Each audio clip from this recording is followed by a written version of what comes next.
जय हिंद साथियों। इस आवाज से लड़ाई नहीं लड़ी जा सकती।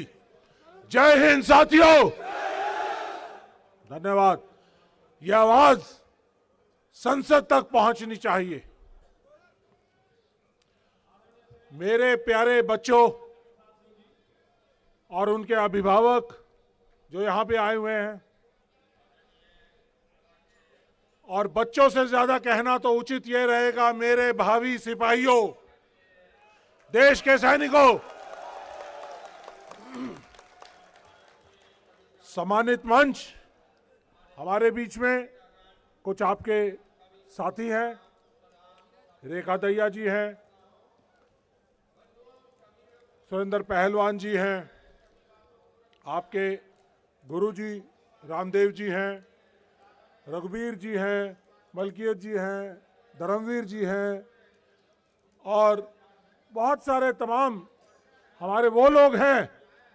इस मंच को आप ये समझिए कि इस मंच ने यहां पर जो आसीन हैं या जिन लोगों के साथ ये जुड़े हुए हैं, ये वो लोग हैं जिन्होंने मोदी सरकार को झुकने पर मजबूर किया और 1 रैंक 1 पेंशन की लड़ाई इसी जंतर मंतर पर जीत कर कुछ हद तक जीत ली है। लेकिन कुछ विसंगतियां जरूर पैदा हुई हैं, उनको हम पूरा करने के लिए लड़ाई लड़ रहे हैं। यहीं बराबर में एक जगह है जहां पर हमारा पंडाल लगा रहता था, और ये लोग, कुछ लोग, रघुवीर साहब, कपूर सिंह, मलकियत, ये वो लोग हैं। आज कितने दिन हो गए? 3100 से ज्यादा दिन हो चुके हैं। वहां रोज दिया जलता है 1 रैंक 1 पेंशन की लड़ाई का। तो आज ये जो मंच आपके साथ खड़ा है, ये वो मंच है जिन्होंने लड़ाई लड़ी है। और एक नारा आप जो यहां पे लगा रहे थे, या तो भर्ती दो या अर्थी दो। अर्थी, ये गलत नारा है। लड़ाइयां जिंदा कौमें ही जीतती हैं। जब हम जिंदा रहेंगे तभी हम लड़ाई लड़ेंगे, और जिंदा कौमें ही जीतती हैं। और जिंदा कौम की तरह आप लड़ेंगे और जिंदा कौमों की तरह हम जीतेंगे। ये आपको यहां से अपने आप में विश्वास पैदा करना है, और ये विश्वास लेकर हमने आगे लड़ाई को लड़ना है। साथियों, किसी भी लड़ाई को लड़ने के लिए सबसे पहले अपने अंदर विश्वास पैदा करना पड़ेगा। क्या वो विश्वास है? क्या वो विश्वास है? अगर वो विश्वास है तो वो लड़ाई जीती जा सकती है। लड़ने में शहादतें होंगी, लेकिन हम फौजी हैं, लड़ाई लड़ते हैं देश के लिए, और देश के लिए जान देने के लिए, कुर्बान होने के लिए हमेशा तैयार रहते हैं, और शहादतें देने के लिए तैयार रहते हैं। आप में से बहुत सारे बच्चे ऐसे होंगे जो फौजी परिवारों से भी आते होंगे, जो बहुत सारे ऐसे हैं जो कि फौजी परिवारों से नहीं भी आ रहे हैं। उनकी देश की सेवा करने के लिए एक उनके अंदर जज्बा है, सपना है देश की सरहदों पे देश की सेवा करने का, देश को महफूज रखने का। हमारे गांव, ग्रामीण इलाकों के अंदर जब बच्चे पैदा होते हैं, लड़के पैदा होते हैं, तो यही कहा जाता है कि भाई क्या बनोगे? कि भाई फौजी बनूंगा। कहते हैं बचपन से एक सपना होता है कि फौजी बनूंगा, और आज की सरकार ने इस सपने को तोड़ने का काम किया है। आपके देश की सेवा करने के सपने को तोड़ने का काम किया है, और आपका जो पीढ़ी दर पीढ़ी फौज में आना है उसके रास्ते को काटने का काम किया। मैं भी चौथी पीढ़ी का फौजी हूं। मेरी 3 पीढ़ियां देश की सेवा कर चुकी हैं। मेरे सगे चाचा कैप्टन जितेंद्र सिंह अरुणाचल में 1962 में बॉम्बडिला की लड़ाई लड़ते हुए शहीद हुए, वीर चक्र हैं।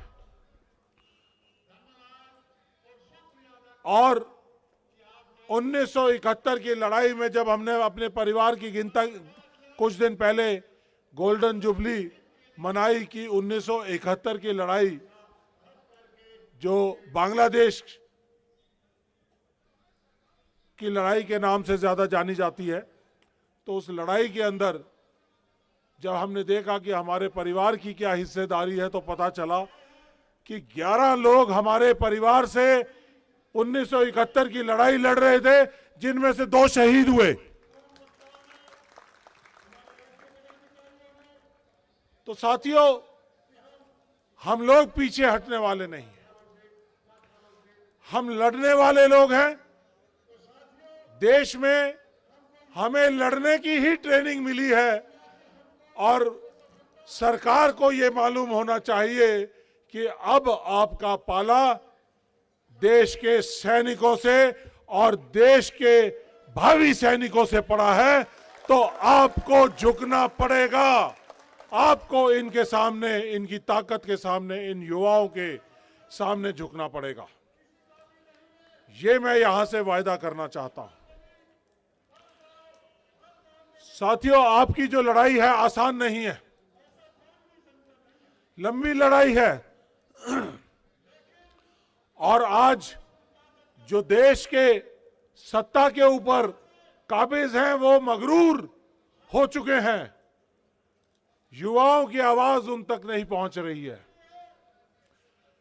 युवा जब जब इकट्ठे हुए हैं, युवा जब जब संगठित हुए हैं, उन्होंने सत्ताओं को पलटने का, राजपाट को पलटने का काम किया है।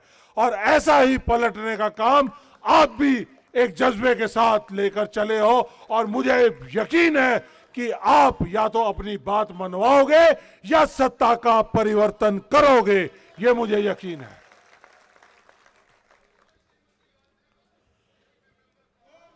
आप में से कुछ युवा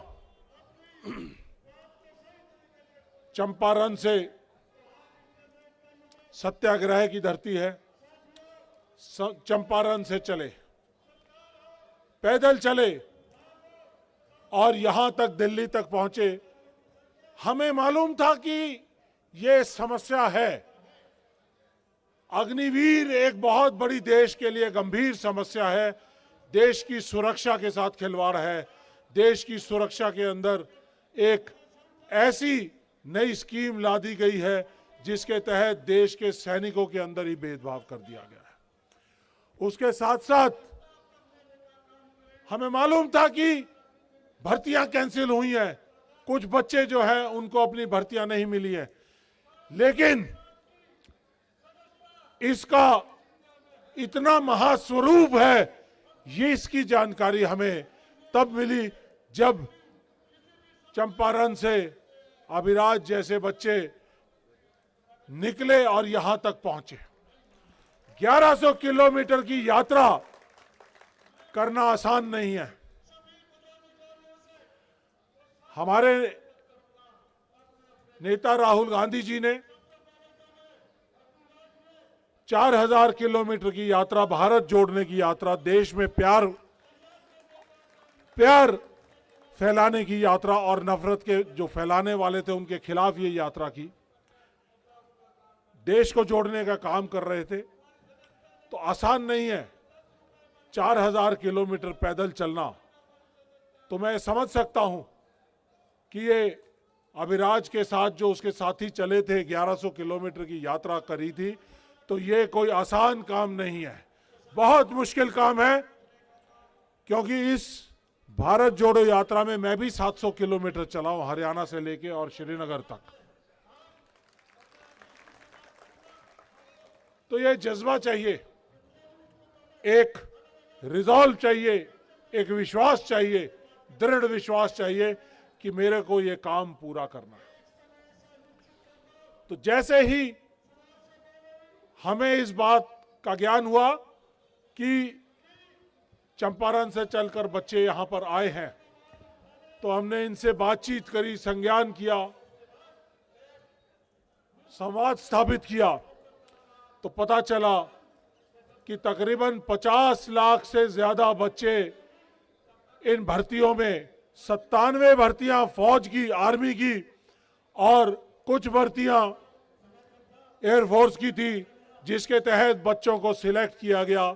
और ये 50 लाख से ज्यादा युवाओं ने भर्तियां देखी और 1.5 लाख के करीब युवा सिलेक्ट हुए अलग अलग भर्तियों में, और इनको ज्वाइनिंग नहीं दी गई और कुछ के भर्ती प्रक्रिया को पूरा नहीं किया गया। तो इन चीजों का संज्ञान लेते हुए हम लोगों ने अपनी बात अपने पार्टी फोरम में उठाई। तो पता चला, राहुल गांधी जी को जैसे ही पता चला, उन्होंने कहा कि मैं इन बच्चों से मिलना चाहता हूं। ये युवाओं के बेरोजगारी की समस्या है, युवाओं के देश प्रेम की और देश की सेवा करने के सपने को तोड़ने की समस्या है। तो वो मिले, कुछ लोग मिले, 30-40 बच्चे मिले, उन्होंने बात समझी और फैसला किया कि हम इन बच्चों को वायदा किया, राहुल गांधी जी ने वायदा किया है, मैं यहां से इस मंच से कह सकता हूं, उन्होंने कहा है कि मैं संसद से लेकर सड़क तक इन बच्चों के साथ हूं, इनका संघर्ष हम करेंगे, कंधे से कंधा मिलाकर लड़ाई लड़ेंगे।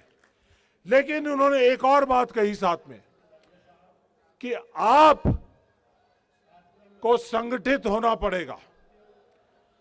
जब आप संगठित हो जाएंगे तो कितनी भी बड़ी सत्ता हो, कितने भी बड़े मगरूर शासक हो, उनको आपके सामने झुकना पड़ेगा।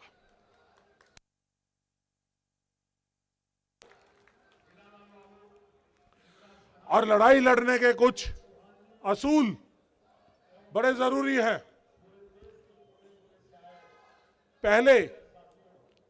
पहला असूल यह है कि हमें शांतिपूर्वक अपने संघर्ष को लड़ना पड़ेगा और जीतना है। शांतिपूर्वक जो संघर्ष किए जाते हैं, जैसे गांधी जी ने सत्याग्रह का आंदोलन किया और जिस तरह से वो ब्रिटिश सरकार के खिलाफ आंदोलन किया, तो ऐसे आंदोलन को ताकत सिर्फ अहिंसा से मिली। और जब हम अहिंसा का साथ लेकर अपने संघर्ष को करेंगे तो हमें बहुत बड़ी मजबूती मिलेगी। आपके बीच में आपको भड़काने के लिए बहुत सारे लोग आएंगे, वायलेंट बनाने के लिए, हिंसा भड़काने के लिए बहुत सारे लोग आएंगे। उन लोगों को दरकिनार करना है, दूर रखना है। साथियों, मानते हो इस बात को? और यह भी मान के चलना पड़ेगा कि जो भी हमें हक की लड़ाई लड़नी है, वो सरकार के खिलाफ लड़ाई लड़नी पड़ेगी। क्योंकि आज जो भी सरकार आज सत्ता में है, उसी सरकार से हम मांग रखते हैं, उसी सरकार से हम कहना चाहते हैं कि इन बच्चों की भर्ती प्रक्रिया को पूरा करें और इनको ज्वाइनिंग दे। और डिमांड पूरा करने का अधिकार और जिम्मेदारी सिर्फ और सिर्फ मौजूदा सरकार की होती है। तो इसलिए लड़ाई हमें सरकार के खिलाफ लड़नी पड़ेगी, सरकार से अपने हकों की लड़ाई लड़नी पड़ेगी। तो ये दिमाग में बनाना पड़ेगा कि हक तो हमें सरकार से ही चाहिए, क्योंकि सरकार के पास ही ये जिम्मेदारी है, सरकार के पास ही पावर है, सरकार के पास ही कलम की ताकत है जो आपको ज्वाइनिंग दे सकती है। और इस लड़ाई में जो भी राजनीतिक, गैर राजनीतिक, पारिवारिक या कोई इंडिविजुअल इसमें हमारा साथ देता है तो हमें उसका साथ चाहिए।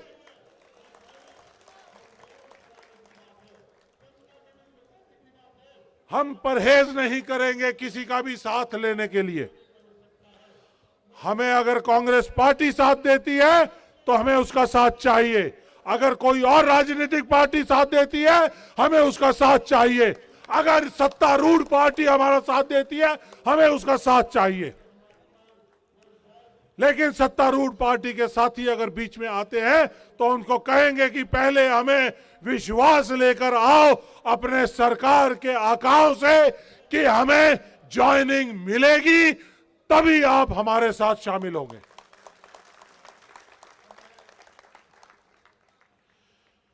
तो साथियों, ये असूल तय करने पड़ेंगे। इसके साथ एक और बहुत बड़ा असूल है जो फौज में काम करने वाले लोगों के लिए बहुत महत्वपूर्ण है। आप अभी फौजी नहीं बने हो इसलिए पूरी तरह से आपको नहीं मालूम। फौज में 3 चीज के लिए लड़ाई लड़ी जाती है: नाम, नमक और निशान। नाम आपका, नाम आपके परिवार का, नाम आपकी पलटन का, नाम आपके गांव का, यह हमारा नाम हमारे साथ रहेगा। नमक, हम इस देश, हिंदुस्तान, भारत देश, इंडिया, इसके बाशिंदे हैं, इसके नागरिक हैं, तो ये देश और इस देश की सुरक्षा हमारी जिम्मेदारी है। तो ये नमक हमने इस देश का खाया है, आज हम इस देश के लिए लड़ाई लड़ने के लिए तैयार हैं, सुरक्षा के लिए तैयार। और निशान, कोई भी लड़ाई किसी भी झंडे के नीचे रहकर ही लड़ाई लड़ सकती है। हमें एकत्रित होकर, संगठित होकर एक निशान तय करके उसके तहत हमें लड़ाई लड़नी पड़ेगी। जहां 10 सेनापति हो जाते हैं वहां पर सेना का हारना निश्चित है। सेना का सेनापति और यूनिटी ऑफ कमांड, आवाज एक होनी चाहिए, बुलंद होनी चाहिए। अगर ये आवाज एक है, एकता में है और संगठित है तो आपकी लड़ाई जीतने का रास्ता निश्चित है और जीत हासिल होगी। तो इसलिए निशान भी बहुत जरूरी है। हमें एक साथ, एक मंच के साथ, मंच के नीचे आकर मंच के साथ चलकर लड़ाई लड़नी पड़ेगी। और मैं अपने साथियों से ये कहना चाहूंगा कि कुछ एक चीजें हैं जो समझनी पड़ेंगी। हमें यहां से एक रूपरेखा बनानी पड़ेगी। ऐसा नहीं कि आज यहां पर इकट्ठे हुए और यहीं हमारी लड़ाई खत्म हो गई। आज लड़ाई शुरुआत, आज लड़ाई का शुरुआती दिन है दोस्तों। ये लड़ाई 100 दिन से ज्यादा चलेगी, क्योंकि आने वाले समय में इलेक्शंस होने वाले हैं। लोहा गर्म है, हथौड़ा मार दो।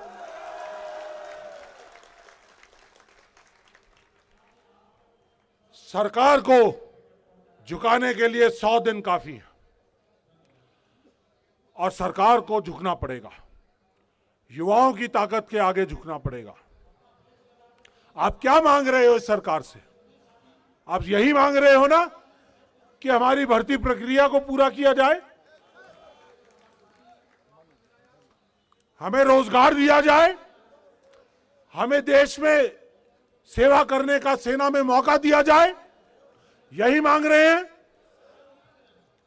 कोई बड़ी चीज तो नहीं मांग रहे। लेकिन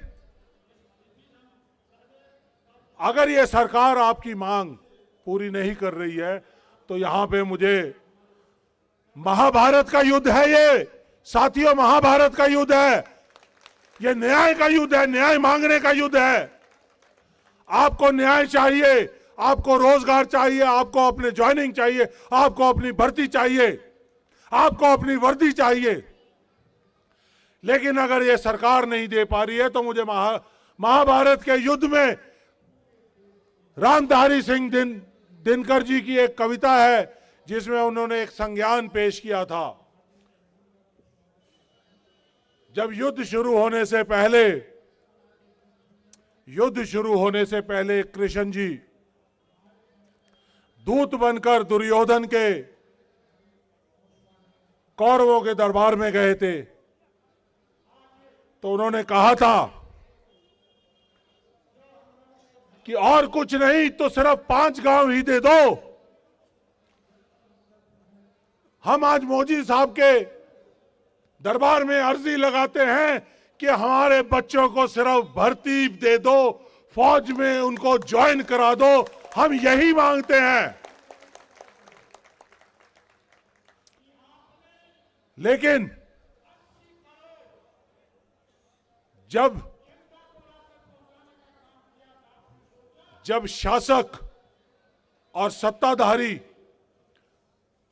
और सत्ता पे काबिज लोग मगरूर हो जाते हैं, निरंकुश हो जाते हैं, तो वो जनता के बारे में और बच्चों के बारे में और युवाओं के बारे में सोचना बंद कर देते हैं। तो जब कृष्ण जी को उन्होंने बांधने की ऐसी मगरूर स्थिति जो महाभारत के युद्ध में थी, ऐसी ही मगरूर स्थिति आज देश की परिस्थितियों में है। देश की सत्ता ने आपको ज्वाइनिंग लेटर से महरूम रखा है। तो कृष्ण जी की बात, उस संज्ञान की बात मैं याद दिलाना चाहता हूं। तो रामधारी सिंह दिनकर जी कहते हैं कि दुर्योधन ने उनकी बात नहीं सुनी। दुर्योधन तो अहंकारी होकर उनको बांधने चला था। तो उस संज्ञान में जो कवि ने कहा है वो ये कहता है, दुर्योधन वह भी दे न सका, आशीष समाज की ले ना सका।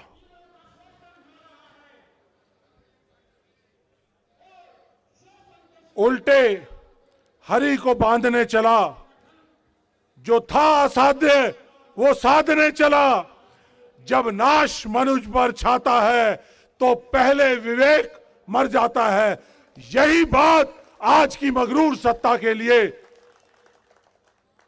और सत्ता पे काबिज होने वाले लोगों के लिए ये बिल्कुल सही बात ठहराई जा सकती है।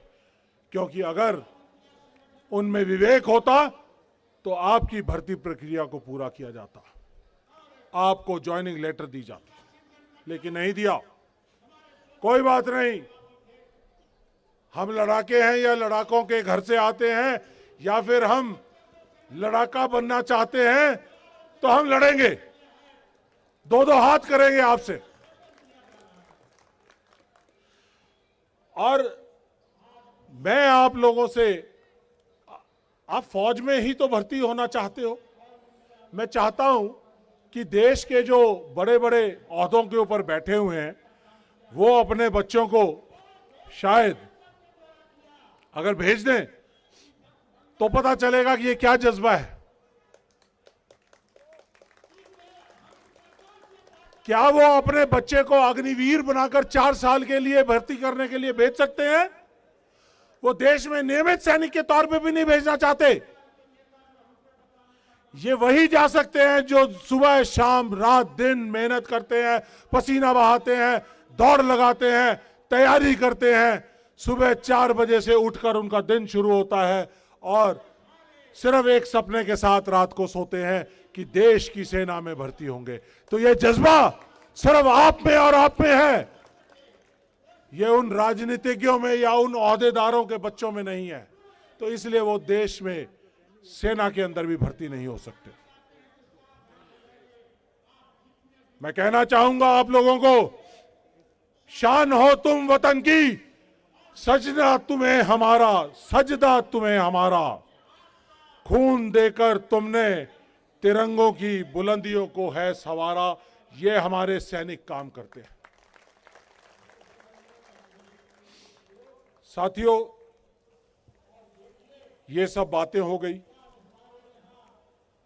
अब एक और आखिरी बात जिससे मैं कहना चाहूंगा कि आप लोगों को मसौदा देने से पहले कि क्या हमें आगे करना पड़ेगा। साथियों, एक और कविता आप लोगों के कविता के माध्यम से इसलिए बताना चाहता हूं क्योंकि वो दिल में चोट करती हैं, दिल में सीधी लगती हैं। आपको ये बताना चाहूंगा कि दुष्यंत बहुत वीर रस के बहुत बड़े कवि हुए। आप जैसी समस्याओं का जब पहाड़ खड़ा हो जाता है तो ऐसे वक्त पर उन्होंने क्रांति के लिए, देश में क्रांति के लिए, युवाओं में क्रांति के लिए कविताएं लिखी और आज वो कविता सार्थक है आपके बीच में। ध्यान से सुनिएगा। हो गई है पीर पर्वत सी पिघलनी चाहिए, हो गई है पीर पर्वत सी पिघलनी चाहिए, इस हिमालय से कोई गंगा निकलनी चाहिए। सिर्फ हंगामा खड़ा करना मेरा मकसद नहीं, सिर्फ हंगामा खड़ा करना मेरा मकसद नहीं। सारी कोशिश है कि यह सूरत बदलनी चाहिए। मेरे सीने में नहीं तो तेरे सीने में ही सही, हो कहीं भी ये आग जलनी चाहिए।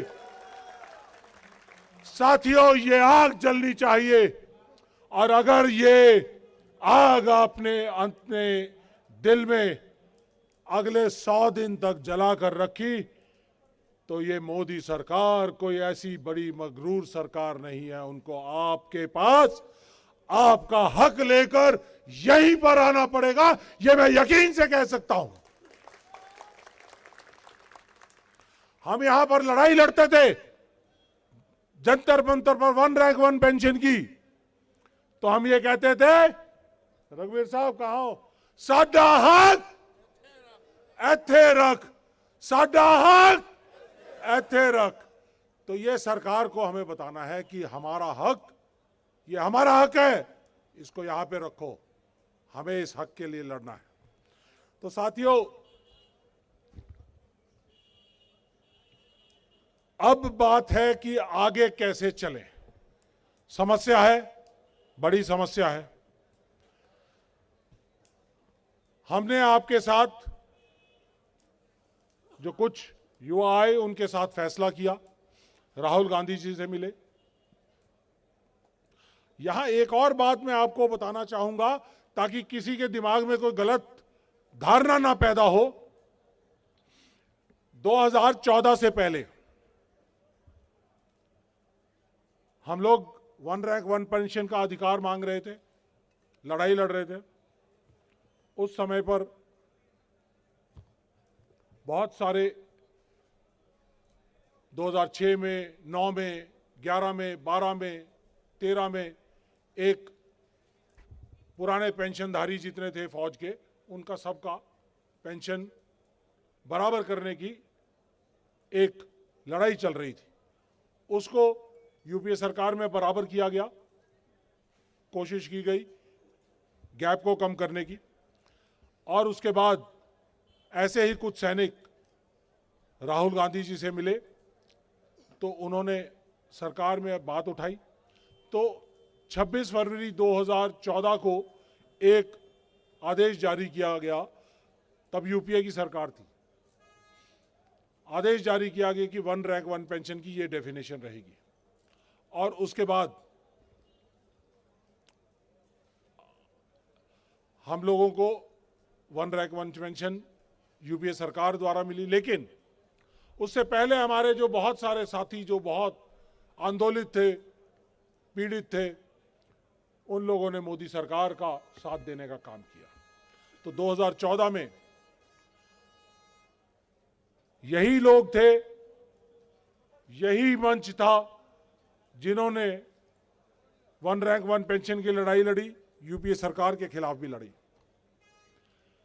और उसके बाद जब हमें रेवाड़ी में रैली में कहा गया कि 100 दिन के अंदर 1 रैंक 1 पेंशन दी जाएगी, तो 5 बार मोदी साहब ने घूम घूम कर मंच पर कहा था कि मैं सैनिकों को नमन करता हूं, नमन करता हूं, नमन करता हूं, और कहा कि 100 दिन में करेंगे, लेकिन नहीं किया। तो हमने उनके खिलाफ जंतर मंतर से मोर्चा शुरू किया। ये मैं बात इसलिए बताना चाहता हूं कि 2014 से पहले हमने मोदी साहब का, बीजेपी का, सरकार का बहुत सारे फौजियों ने साथ दिया। इसलिए साथ दिया क्योंकि वो प्रिंसिपल ऑपोजिशन पार्टी थे, वो मुख्य विपक्षी दल थे उस समय। उन्होंने आवाज उठाई, उन्होंने वायदा किया, लेकिन पूरा नहीं किया। हमें कहा गया कि हर बात जो चुनावी माहौल में कही जाए वो पूरी करने के लिए नहीं होती, तो हमने उसके खिलाफ फिर लड़ाई लड़ी। ये मैं आपको इसलिए बता रहा हूं कि जब भी लड़ाई होगी तो लड़ाई सरकार के खिलाफ होगी, चाहे वो 2014 में थी, चाहे वो 2015 से लेकर और आज तक लड़ाई लड़ी जा रही है, या अब आपके इस ज्वाइनिंग की लड़ाई या अग्निवीर की, अग्निपथ को खत्म करने की लड़ाई जो लड़ी जा रही है, वो भी सरकार के साथ लड़ी जाएगी। तो इसलिए किसी के भी दिमाग में यह शक नहीं होना चाहिए कि हम कोई गलत काम कर रहे हैं। हमें शांतिपूर्वक रहना है, संगठित रहना है, डिसिप्लिन रहना है, और कोई भी गलत तत्व को बीच में नहीं आने देना है। और एक झंडे के लिए, एक झंडे के तहत, एक मंच के तहत हमें लड़ाई लड़नी है, और साथ साथ नाम, नमक और निशान, 3 चीज का ध्यान रखना है।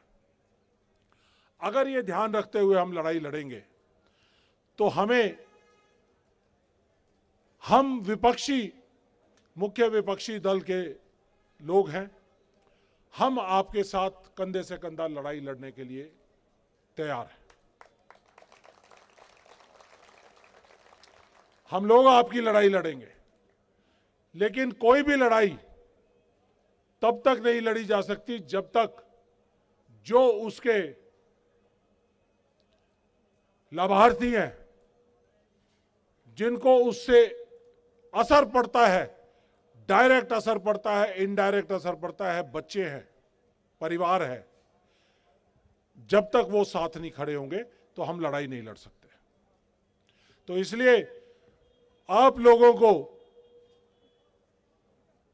यकीन दिलाना पड़ेगा कि हम तो लड़ाई लड़ने के लिए तैयार हैं। क्या आप तैयार हैं? हाउ इज द जोश? तो तय हो गया कि आज से हम ये लड़ाई लड़ रहे हैं, और इस लड़ाई में परिवार भी साथ होगा, आप लोग साथ होंगे, हम लोग साथ रहेंगे। और कैसे ये लड़ाई लड़ी जाएगी, मसौदा तैयार करना किसी भी लड़ाई का जरूरी है।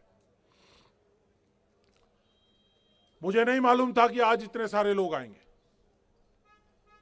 आपके जो संयोजक हैं उनको भी यकीन नहीं था कि इतने सारे बच्चे आएंगे। कल हम इस जगह को देख रहे थे तो कुछ बच्चे आए, पता कर रहे थे, कहते कि साहब हम तो YouTube से देखकर या इंफॉर्मेशन हमें कहीं ना कहीं सोशल मीडिया के जरिए मिली तो हम आ गए यहां पर। तो जब ऐसा जज्बा है, अपने आप लाए जाते हैं, अपने आप आ जाते हैं संघर्ष के लिए, तो वो संघर्ष सफल होना जरूरी है और सफल होगा। रैलियों में किसी ने कहा था कि रैलियों में भीड़ ज्यादा आती है या भर्ती रैलियों में। राजनीतिक रैलियों में हो सकता है कि भीड़ लाई जाती होगी, लेकिन सेना की भर्ती के अंदर जो भीड़ आती है वो अपने दिल से, अपने मन से, देश की सेवा के जज्बे से आती है। जय।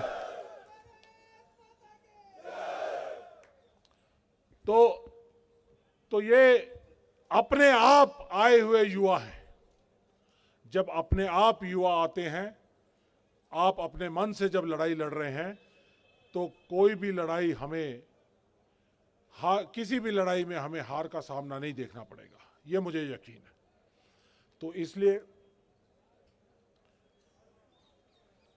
साथियों, अब हमने अपनी तरफ से जो कार्रवाई की, हमें पता चला कुछ लोग यहां दिल्ली पहुंचे, राहुल गांधी जी को पता चला कि राहुल गांधी जी ये बच्चे दरबदर की ठोकरें खा रहे हैं, तो हमने इनको सबको बुलाया, उनसे समझा, सड़क से संसद तक जाने का वायदा किया।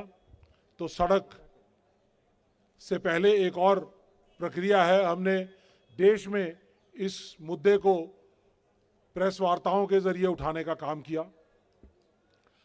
20 लाख से ज्यादा लोगों ने इसके अंदर सहयोग दिया, देखा, और कोई भी ऐसा आदमी नहीं था जिसने इसके खिलाफ बात की हो।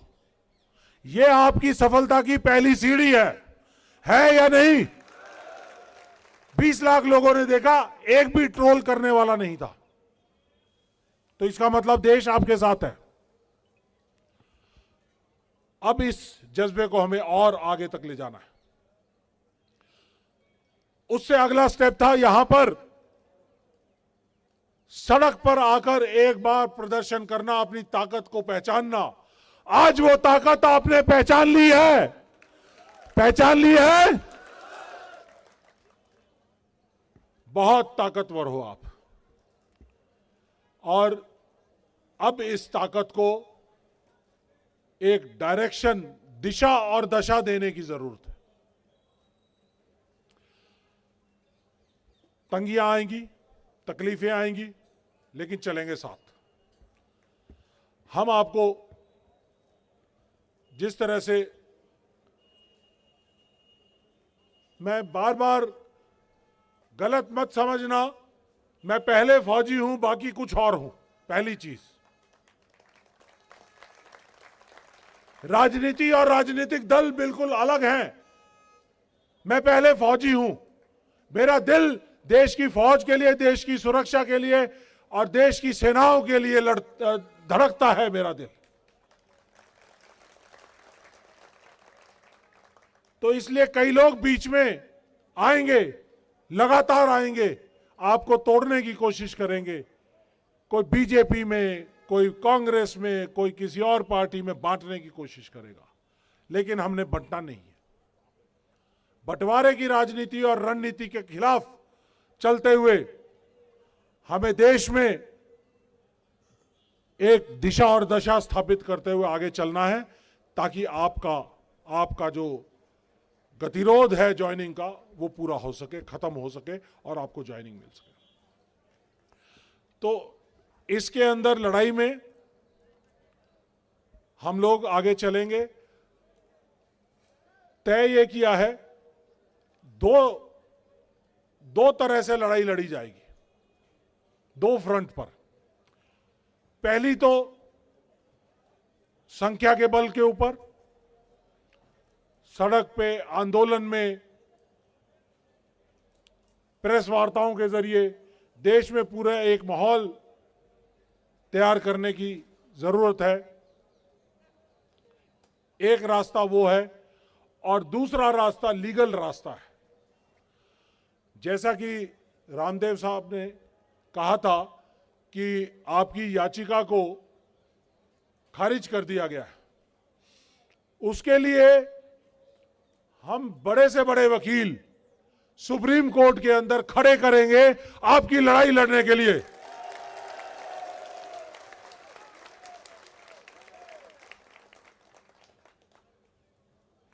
कानूनी लड़ाई है, वो भी लड़ेंगे। तो इसलिए मैंने आप सब लोगों से यहां पर एक रजिस्टर और रजिस्ट्रेशन का सिस्टम रखवाया ताकि जितने युवा आए, जितने भी भर्ती के अफेक्टेड बच्चे हैं, वो आके अपने जो डिटेल्स हैं उनको दर्ज करें। तो वो डिटेल्स हमें बहुत ज़रूरी हैं, क्योंकि जब कानूनी लड़ाई लड़ेंगे तो उसके अंदर वो ज़रूरत पड़ेगी कि कितने लोग इसमें शामिल हुए। तो कानूनी प्रक्रिया के जरिए एक कानूनी लड़ाई लड़ी जाएगी। उसके बाद क्योंकि हमारे पास समय कम है और भारत जोड़ो न्याय यात्रा 14 तारीख को मणिपुर से शुरुआत हो रही है उसकी। वो मणिपुर से होकर नागालैंड, अरुणाचल, असम, बिहार, सिलीगुड़ी से बिहार, अरनिया, वहां से होती हुई झारखंड में जाएगी, झारखंड से फिर उड़ीसा में, उड़ीसा से लेकर ये वापस बिहार में आएगी, सासाराम में आएगी और सासाराम से फिर ये बनारस, इलाहाबाद, लखनऊ, बरेली, वहां से होकर ये फिर आगरा की तरफ वापस दक्षिण की तरफ चल पड़ेगी। राजस्थान, मध्य प्रदेश, गुजरात और मुंबई तक जाएगी। 6700 किलोमीटर लंबी ये यात्रा तकरीबन 70 दिनों के अंदर पूरी की जाएगी। इस यात्रा के अंदर हमने ये फैसला किया है, हमारे नेता राहुल गांधी जी ने ये फैसला किया है, इस न्याय यात्रा के अंदर आपके लिए भी न्याय मांगा जाएगा।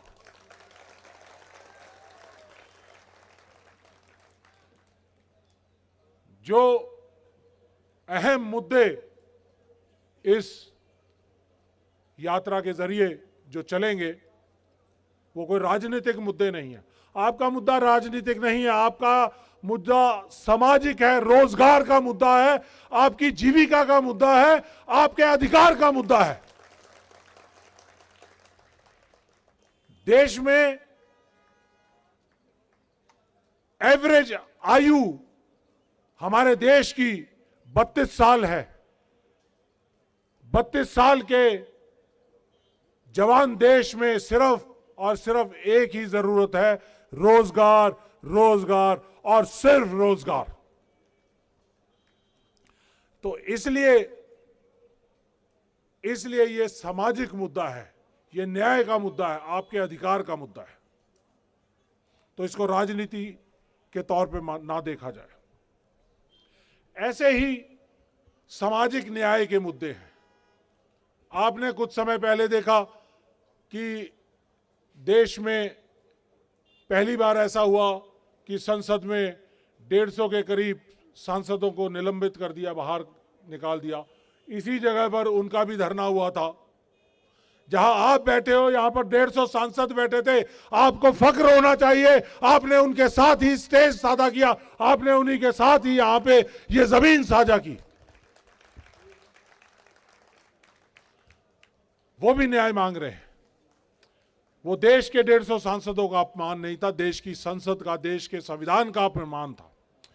संविधान के लिए न्याय मांगने के लिए ये यात्रा की जा रही है। ये सामाजिक न्याय का मुद्दा है। ये रोजगार का, महंगाई का, सबका मुद्दा है। अरे अरे सर जय हिंद। अरे सॉरी सॉरी सॉरी सर, आए सर प्लीज। अरे तो ये सामाजिक न्याय का मुद्दा है। साथियों, आज आपको जानकर बहुत खुशी होगी हमारे बीच, नहीं हमारे बीच सर आए, मुझे क्षमा कीजिए सर, खेद है कि हमारे बीच हमारे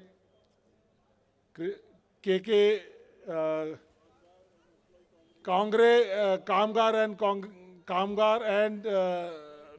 कर्मचारी, अनऑर्गेनाइज्ड कर्मचारी कांग्रेस के प्रधान उदित राज जी, जो कि फॉर्मर मेंबर ऑफ पार्लियामेंट हैं, वो भी आपके साथ मंच साझा करने के लिए आए हैं। उनका स्वागत करें। उनके साथी आए हैं, उनका भी स्वागत करें। आपकी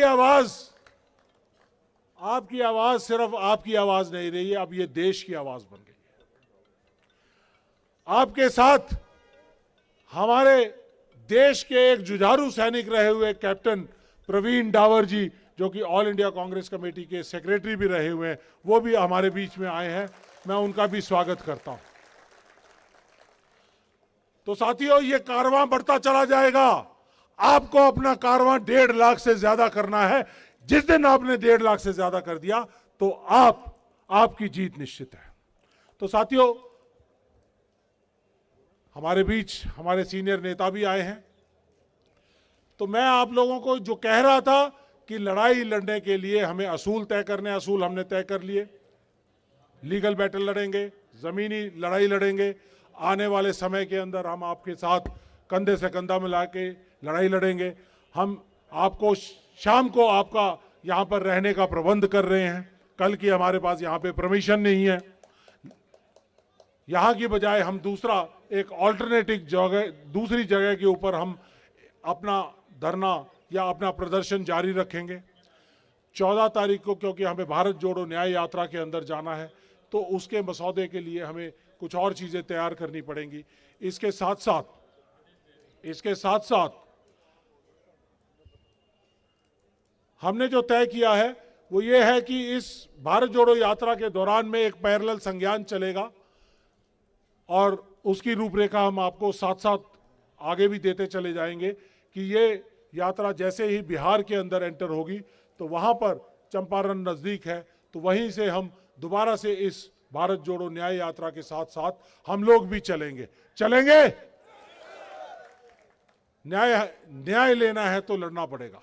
तो साथियों, ये थोड़ी और रूपरेखा को मैं बारीकियों से आपको बाद में बताऊंगा। कल जब हम मिलेंगे तो पूरी तरह से हम इसकी जो पेचीदगियां हैं तब तक हम उसको सॉल्व कर लेंगे। और यहां पर जितने उपस्थित बच्चे आए हैं, जितने परिवार आए हैं, अभिभावक आए हैं, मंच पर जितने लोग आए हैं, इन सब का मैं बहुत बहुत स्वागत करता हूं, बहुत बहुत धन्यवाद करता हूं। और साथियों, ये लड़ाई का आगाज है, शुरुआत है। लड़ोगे मिलकर? हाथ खड़े कर कर बताओ, लड़ोगे? जीतोगे? बहुत बहुत धन्यवाद। और हमारे साथ देश हित के नारे, भारत माता की, भारत माता की, भारत माता की, भारतीय सेना की, भारतीय सेना की, वंदे वंदे, इंकलाब इंकलाब। और ये मेरे युवाओं के लिए एक जिंदाबाद, जिंदाबाद, जिंदाबाद, जिंदाबाद। धन्यवाद।